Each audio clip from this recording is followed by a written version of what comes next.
ओम शांति। आज हम 6 जून के प्यारे बाप दादा के अव्यक्त महावाक्य सुनेंगे।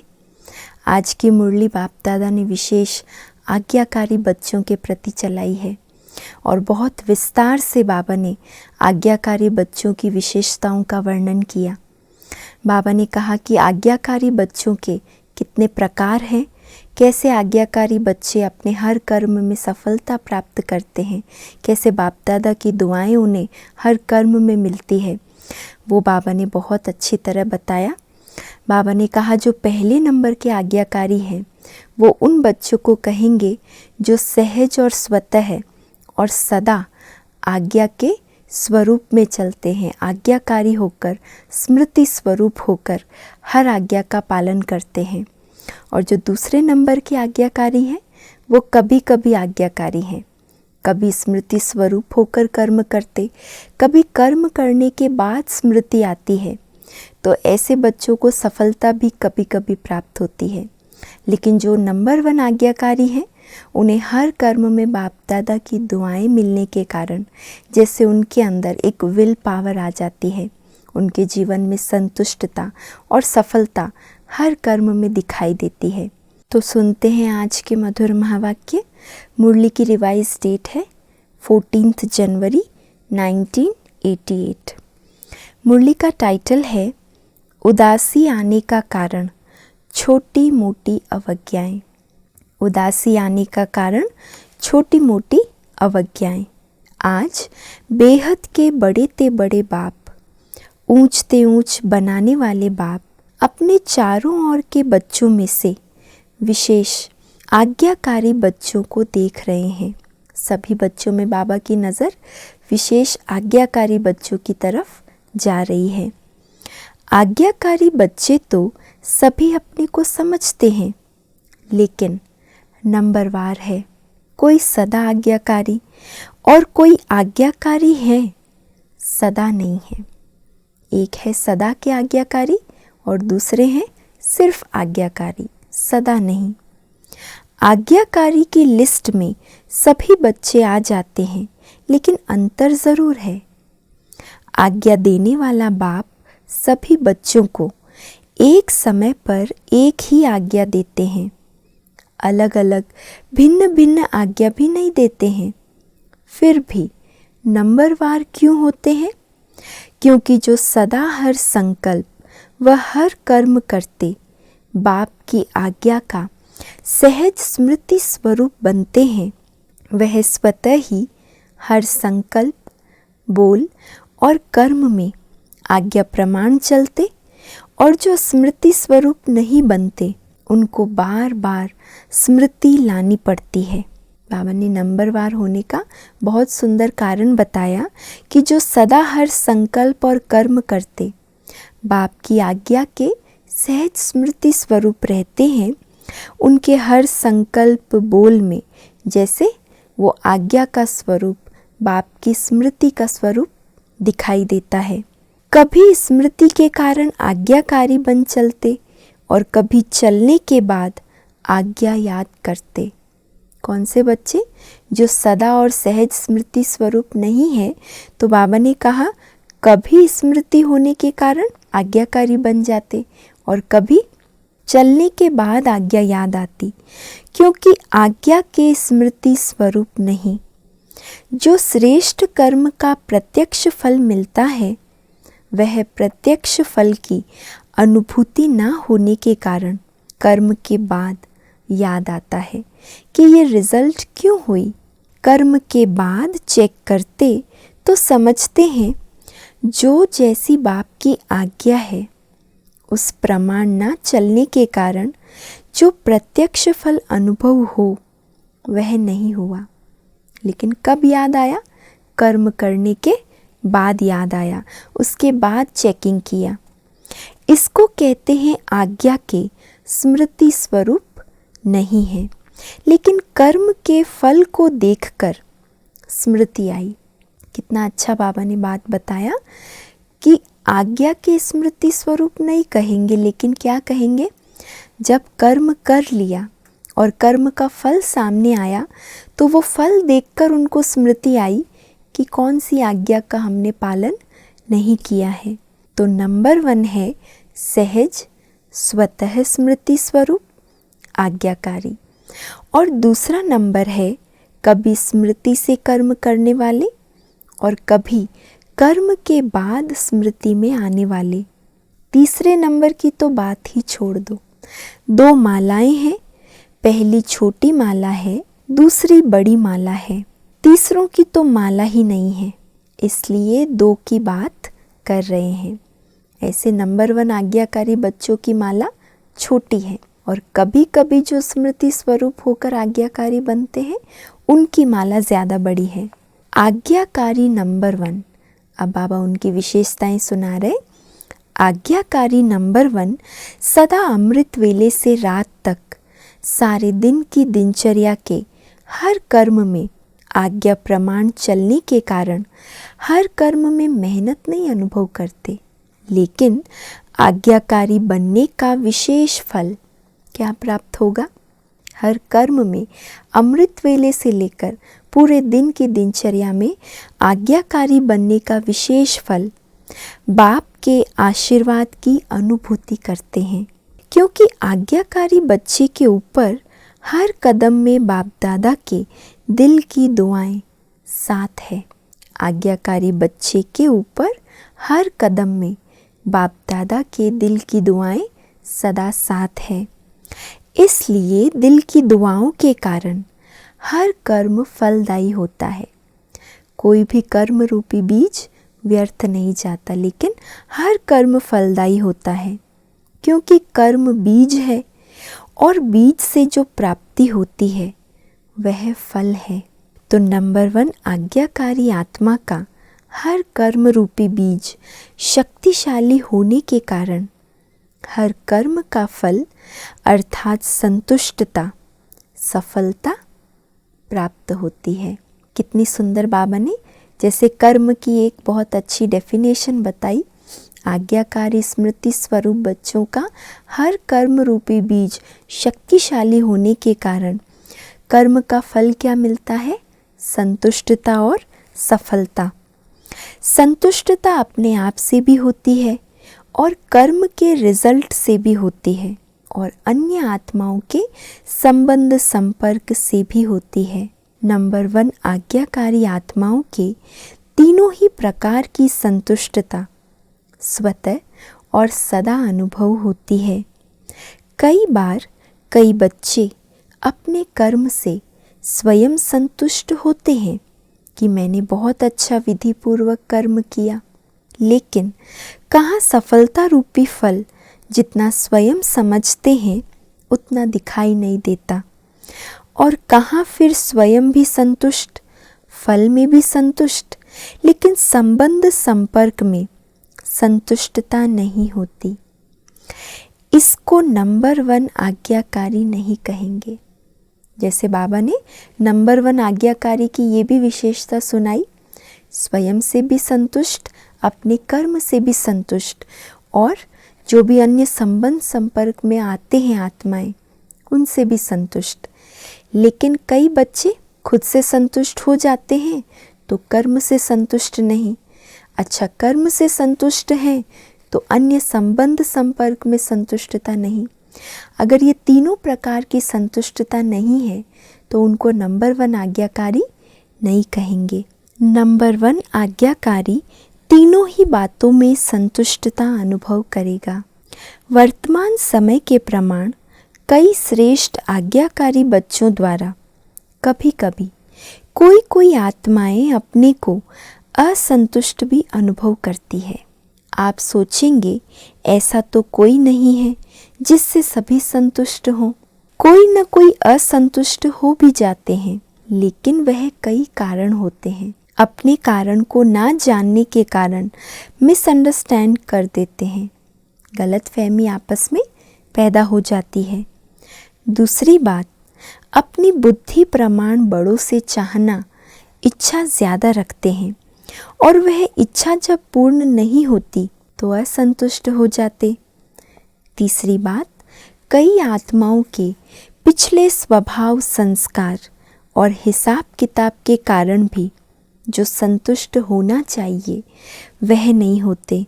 इस कारण नंबर 1 आज्ञाकारी आत्मा का व श्रेष्ठ आत्माओं द्वारा संतुष्टता न मिलने का कारण होता नहीं है, लेकिन अपने कारणों से असंतुष्ट रह जाते हैं। कोई न कोई इस प्रकार का, या तो कोई पुराना हिसाब किताब है, या अपने दिल की कुछ ऐसी इच्छाएं चाहनाएं हैं जो पूरी नहीं होती। इन कारणों से असंतुष्ट होते रहते, तो अपने कारणों से असंतुष्ट रह जाते हैं। इसलिए कहाँ कहाँ दिखाई देता है कि हर एक से कोई असंतुष्ट है, लेकिन उसमें भी मेजॉरिटी 95% के करीब संतुष्ट होंगे, 5% असंतुष्ट दिखाई देते। तो नंबर 1 आज्ञाकारी बच्चे मेजॉरिटी तीनों ही रूप से संतुष्ट अनुभव करेंगे। तो कारण उनका नहीं होता, जो आज्ञाकारी नंबर 1 बच्चे हैं उनके कारण से वो 5% असंतुष्ट नहीं है, लेकिन अपने ही कारणों से वो असंतुष्ट होते रहते। और सदा आज्ञा प्रमाण श्रेष्ठ कर्म होने के कारण, हर कर्म करने के बाद संतुष्ट होने के कारण, कर्म बार बार बुद्धि को, मन को विचलित नहीं करेगा कि ठीक किया है या नहीं किया। सेकंड नंबर वाले को कर्म करने के बाद कई बार मन में संकल्प चलता है कि पता नहीं ठीक किया या नहीं किया, जिसको आप लोग अपनी भाषा में कहते हो मन खाता है कि ठीक नहीं किया। नंबर 1 आज्ञाकारी आत्मा का कभी मन नहीं खाता। कितनी अच्छी निशानी है। नंबर 1 आज्ञाकारी को अपने कर्म के प्रति कभी ये संशय नहीं आएगा कि मैंने ठीक किया है या नहीं किया, है ना। कभी मन नहीं खाएगा। आज्ञा प्रमाण चलने के कारण सदा हल्के रहते, क्योंकि कर्म के बंधन का बोझ नहीं। पहले भी सुनाया था कि एक है कर्म के संबंध में आना, दूसरा है कर्म के बंधनवश कर्म करना। एक है संबंध में आना, दूसरा है बंधनवश कर्म करना। तो नंबर 1 आत्मा कर्म के संबंध में आने वाली है, इसलिए सदा हल्की है। संबंध है तो हल्कापन है, और जहाँ बंधन है तो वहाँ बोझ हो जाता है, भारीपन आता है। नंबर 1 आत्मा हर कर्म में बाप दादा द्वारा विशेष आशीर्वाद की प्राप्ति के कारण हर कर्म करते आशीर्वाद के फलस्वरूप सदा ही आंतरिक विल पावर अनुभव करेगी। फिर से बाबा के ये महावाक्य हम रिवाइज करेंगे। नंबर 1 आत्मा हर कर्म में बाप दादा द्वारा विशेष आशीर्वाद की प्राप्ति के कारण हर कर्म करते आशीर्वाद के फलस्वरूप सदा ही आंतरिक विल पावर अनुभव करेगी, सदा अतीन्द्रिय सुख का अनुभव करेगी, सदा अपने को भरपूर अर्थात संपन्न अनुभव करेगी। ये सब विशेषताएं हैं नंबर 1 आज्ञाकारी आत्मा की। कभी कभी कई बच्चे बाप के आगे अपने दिल का हालचाल सुनाते, क्या कहते हैं ना मालूम क्यों आज अपने को खाली खाली समझते हैं। बाबा को क्या दिल का समाचार सुनाते, पता नहीं क्यों आज खाली खाली लग रहा है, अपने को खाली खाली समझते हैं। कोई बात भी नहीं हुई है, लेकिन संपन्नता और सुख की अनुभूति नहीं हो रही है। कई बार उस समय कोई उल्टा कार्य या कोई छोटी मोटी भूल नहीं होती है, लेकिन फिर भी कारण क्या है, जो खालीपन या असंतुष्टता लग रही है, वो बाबा अब सुना रहे। लेकिन चलते चलते अनजान व अलबेलेपन में समय प्रति समय आज्ञा के प्रमाण काम नहीं करते हैं, माना आज्ञाओं का उल्लंघन कर देते हैं, उसके प्रमाण कार्य नहीं करते। तो बाबा ने कहा पहले समय की अवज्ञा का बोझ किसी समय अपनी तरफ खींचता है। भले उस समय कोई उल्टा या गलत कार्य नहीं किया, लेकिन पहले की कोई अवज्ञाएं की हुई है, उनका बोझ समय प्रति समय खींचता रहता है। जैसे पिछले जन्मों के कड़े संस्कार स्वभाव कभी कभी ना चाहते भी अपनी तरफ खींच लेते हैं, ऐसे समय प्रति समय की हुई अवज्ञाओं का बोझ कभी कभी अपनी तरफ खींच लेता है। वो है पिछला हिसाब किताब और ये है वर्तमान जीवन का हिसाब। क्योंकि कोई भी हिसाब, चाहे इस जन्म का चाहे पिछले जन्म का, लगन की अग्नि स्वरूप स्थिति के बिना भस्म नहीं होता। कोई भी हिसाब किताब, चाहे पिछले जन्म का चाहे इस जन्म का, लगन की अग्नि स्वरूप स्थिति के बिना भस्म नहीं होता। सदा अग्नि स्वरूप स्थिति अर्थात शक्तिशाली याद की स्थिति, बीज रूप लाइट हाउस, माइट हाउस स्थिति। अग्नि स्वरूप स्थिति किसको कहा जाता है? सदा शक्तिशाली याद की स्थिति, बीज रूप लाइट हाउस और माइट हाउस स्थिति सदा न होने के कारण हिसाब किताब को भस्म नहीं कर सकते हैं। इसलिए रहा हुआ हिसाब अपनी तरफ खींचता है। एक तो पुराना हिसाब है पिछले जन्मों का, और इस समय इस ब्राह्मण जीवन में भी अगर समय प्रति समय कोई अवज्ञाएं की हुई है तो वो अवज्ञाओं का बोझ भी खींच लेता है। उस समय कोई गलती नहीं करते हो कि पता नहीं क्या हुआ, कभी मन नहीं लगेगा याद में, सेवा में, व कभी उदासी की लहर होगी। ये सब निशानी है अवज्ञाओं के बोझ की, है ना। कभी बाबा कहते याद सेवा में मन नहीं लगेगा, कभी उदासी आएगी। एक होता है ज्ञान द्वारा शांति का अनुभव, दूसरा होता है बिना खुशी बिना आनंद के सन्नाटे की शांति। वह बिना रस के शांति होती है।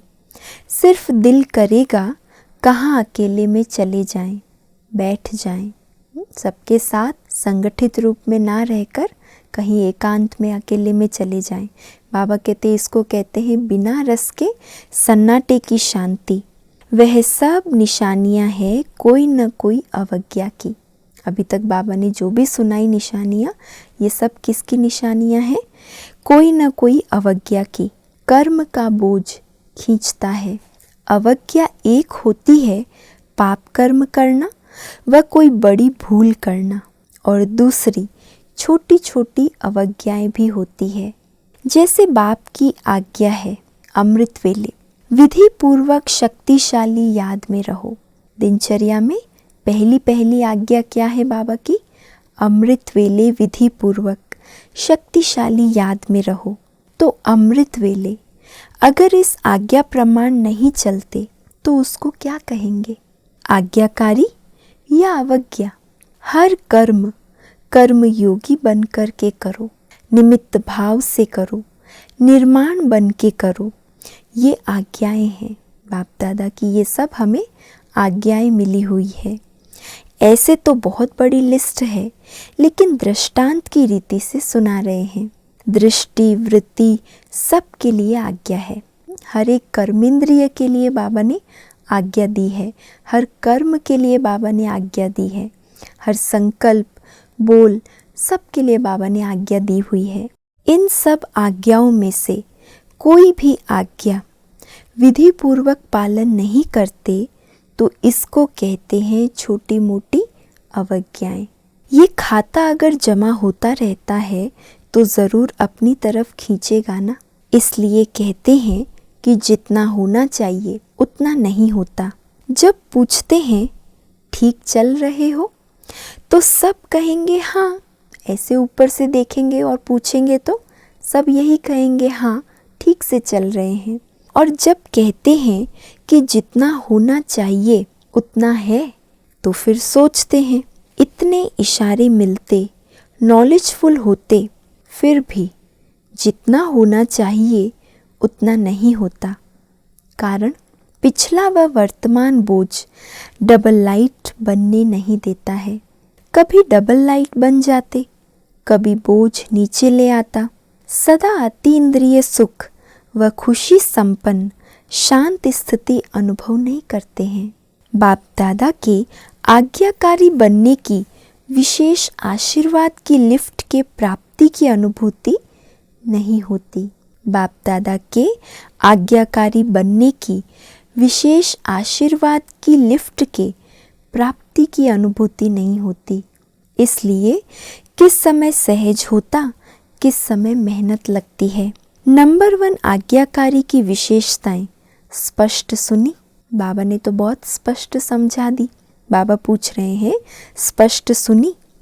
बाकी नंबर 2 कौन हुआ जिसमें इन विशेषताओं की कमी है, वह नंबर 2 और दूसरे नंबर माला के हो गए तो पहली माला में आना है ना। बाबा पूछ रहे हम सबको कौन सी माला में आना है। लक्ष्य तो पहली माला में आने का है ना। मुश्किल कुछ भी नहीं है, हर कदम की आज्ञा स्पष्ट है। उसी प्रमाण चलना सहज हुआ या मुश्किल हुआ, आज्ञा ही बाप के कदम है। फॉलो फादर कहो या बाप के कदम पर कदम रखना कहो, यह है बाप की आज्ञाओं पर एक्यूरेट चलना। तो कदम पर कदम रखना तो सहज हुआ ना। वैसे भी सभी सच्ची सीताएं हो, सजनियां हो, तो सजनी क्या करती है? सजनियां कदम पर कदम रखती है ना, ये विधि है ना। तो मुश्किल क्या हुआ? बच्चे के नाते से भी देखो, बच्चे अर्थात जो बाप के फुट स्टेप पर चले, जो बाप के पद चिन्हों पर चले। जैसे बाप ने कहा ऐसे किया। बाप का कहना और बच्चों का करना, इसको कहते हैं नंबर 1 आज्ञाकारी। बाबा का कहना और बच्चों का करना, इसको कहते हैं नंबर 1 आज्ञाकारी। तो चेक करो और चेंज करो। बाबा ने चेकिंग के लिए सब बातें स्पष्ट बता दी। अब बाबा कहते हैं चेक भी करो और चेक करने के साथ साथ अपने अंदर जो चेंज लाना है वो चेंज लेकर आओ। अच्छा, चारों ओर के सर्व आज्ञाकारी श्रेष्ठ आत्माओं को सदा बाप द्वारा प्राप्त हुई आशीर्वाद की अनुभूति करने वाली विशेष आत्माओं को सदा हर कर्म में संतुष्टता, सफलता अनुभव करने वाली महान आत्माओं को सदा कदम पर कदम रखने वाले आज्ञाकारी बच्चों को बाप दादा का याद प्यार और नमस्ते। और हम सब बच्चों का ऐसे बनाने वाले माता पिता बाप दादा को याद प्यार, गुड मॉर्निंग और नमस्ते। इसके बाद पार्टियों से अव्यक्त बाप दादा की मधुर मुलाकात। सदा अपने को रूहानी यात्री समझते हो। यात्रा करते क्या याद रहेगा? जहाँ जाना है वही याद रहेगा ना। अगर और कोई बात याद आती है तो उसको भुलाते हैं। स्थूल यात्रा में भी जब जाते हैं तो जिस तीर्थ पर जा रहे हैं उसी को याद किया जाता है, और बातें उस समय याद नहीं करते। अगर कोई देवी की यात्रा पर जाएंगे तो जय माता कहते जाएंगे। अगर कोई और याद आएगी तो अच्छा नहीं समझते हैं। एक दो को भी याद दिलाएंगे, जय माता याद करो। घर को व बच्चे को याद नहीं करो, माता को याद करो। ऐसा नारे लगाते हुए चलते जाएंगे। तो रूहानी यात्रियों को सदा क्या याद रहता है? वो तो हो गए जिस्मानी यात्री। हम सब रूहानी यात्रियों को बाबा पूछ रहे हैं सदा क्या याद रहता है? अपना घर परम धाम याद रहता है ना, वहाँ ही जाना है। तो अपना घर और अपना राज्य स्वर्ग दोनों याद रहता है या और बातें भी याद रहती है? पुरानी दुनिया तो याद नहीं आती है ना। ऐसे नहीं यहाँ रहते हैं तो याद आ जाती है, ऐसा तो नहीं है। बाबा पूछ रहे यहाँ रहते हैं पुरानी दुनिया में इसलिए याद आ जाती है। रहते हुए भी न्यारे रहना, क्योंकि जितना न्यारे रहेंगे उतना ही प्यार से बाप को याद कर सकेंगे। पुरानी दुनिया में रहते भी न्यारे रहना, क्योंकि जितना न्यारे रहेंगे उतना ही प्यार से बाप को याद कर सकेंगे। तो चेक करो, पुरानी दुनिया में रहते पुरानी दुनिया में फंस तो नहीं जाते हैं। कमल पुष्प कीचड़ में रहता है लेकिन कीचड़ से न्यारा रहता है। तो सेवा के लिए रहना पड़ता है, मोह के कारण नहीं। क्या समझे स्वयं को? हम इस पुरानी दुनिया में सिर्फ सेवा अर्थ रह रहे हैं, बाकी किसी मोह के वश नहीं। तो माताओं को मोह तो नहीं है। अगर थोड़ा धोत्रे पोत्रे को कुछ हो जाए फिर मोह होगा। अगर वह थोड़ा रोए तो आपका मन भी थोड़ा रोएगा। बाबा हम सबके मन की स्थिति को चेक कर रहे। अगर हमारे संबंधियों को या बाबा कहते माताओं को अपने पुत्र पोत्रे को अगर रोएंगे तो मन थोड़ा रोएगा, क्योंकि जहाँ मोह होता है तो दूसरे का दुख भी अपना दुख लगता है। ऐसे नहीं उसको बुखार हो तो आपको भी मन का बुखार हो जाए। मोह खींचता है ना, पेपर तो आते हैं ना, कभी पोत्रा बीमार होगा, कभी धोत्रा, कभी धन की समस्या आएगी, कभी अपनी बीमारी की समस्या आएगी। ये तो होगा ही, पुरानी दुनिया है तो ये सब तो होगा ही। लेकिन सदा न्यारे रहे, मोह में ना आए, ऐसे निर्मोही हो। माताओं को होता है संबंध से मोह और पांडवों को होता है पैसे से मोह। पैसा कमाने में याद भी भूल जाएगी। शरीर निर्वाह करने के लिए निमित्त काम करना दूसरी बात है, लेकिन ऐसा लगे रहना जो न पढ़ाई याद आए न याद का अभ्यास हो, उसको कहेंगे मोह। निमित्त मात्र जीवन जीविका चलाने के लिए कमाना अलग बात है, लेकिन ऐसा उसमें लग जाना जो बाबा ने कहा ज्ञान योग धारणा सेवा सब भूल जाए, पढ़ाई भूल जाए, बाबा की याद भूल जाए, ये सब तो कहेंगे मोह। तो मोह तो नहीं है ना। जितना नष्टो मोहा होंगे उतना ही स्मृति स्वरूप होंगे। इसीलिए गीता का अंतिम अध्याय क्या है? नष्टो मोहा स्मृति लब्धा। इसके बाद बाबा कुमारों से बात कर रहे। कमाल करने वाले कुमार हो ना, क्या कमाल दिखाएंगे? सदा बाप को प्रत्यक्ष करने का उमंग तो रहता ही है, लेकिन उसकी विधि क्या है? आजकल तो यूथ की तरफ सबकी नज़र है। रूहानी यूथ अपने मनसा शक्ति से, बोल से, चलन से ऐसी शांति की शक्ति अनुभव कराए जो वह समझे कि ये शांति की शक्ति से क्रांति करने वाले हैं। रूहानी यूथ क्या कमाल करने वाले हैं? शांति की शक्ति से क्रांति करने वाले हैं। जैसे जिस्मानी यूथ की चलन और चेहरे से जोश दिखाई देता है ना, देखकर ही पता चलता है कि ये यूथ हैं। ऐसे आपके चेहरे और चलन से शांति की अनुभूति हो। उनके चेहरे और चलन से तो जोश दिखाई देता है ना, कहीं कभी भी हंगामा कर सकते हैं, ऐसा जोश रहता है। बाबा कहते रूहानी यूथ क्या कमाल करे? आपके चेहरे और चलन से शांति की अनुभूति सबको हो। इसको कहते हैं कमाल करना। हर एक की वृत्ति से वाइब्रेशन आए।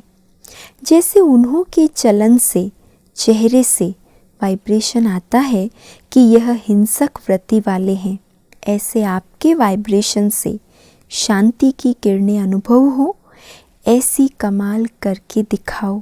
कोई भी क्रांति का कार्य करता है तो सबका अटेंशन जाता है ना, ऐसे आप लोगों के ऊपर सबका अटेंशन जाए। ऐसी विशाल सेवा करो, क्योंकि ज्ञान सुनाने से अच्छा तो लगता है, लेकिन परिवर्तन अनुभव को देखकर अनुभवी बनते हैं। ऐसी कोई न्यारी बात करके दिखाओ। वाणी से तो माताएं भी सेवा करती है, निमित्त बहनें भी सेवा करती हैं, लेकिन आप नवीनता करके दिखाओ जो गवर्नमेंट का भी अटेंशन जाए। जैसे सूर्य उदय होता है तो स्वतः ही अटेंशन जाता है ना, रोशनी आ रही है, ऐसे आपकी तरफ अटेंशन जाए। ऐसे रूहानी यूथ बनो जो गवर्नमेंट का स्वतः आपकी तरफ अटेंशन जाए कि ये कुछ विशेष कमाल करके दिखाने वाले हैं, शांति की शक्ति से विश्व में क्रांति लाने वाले हैं। ऐसी कमाल करके दिखाओ। समझा?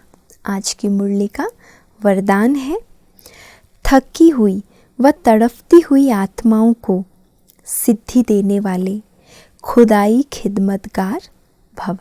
थकी हुई व तड़पती हुई आत्माओं को सिद्धि देने वाले खुदाई खिदमतगार भव। आत्माओं की बहुत समय से इच्छा व आशा है निर्वाण व मुक्ति धाम में जाने की। इसके लिए ही अनेक जन्मों से अनेक प्रकार की साधना करते करते थक चुकी हैं। अभी हर एक सिद्धि चाहते हैं, न कि साधना।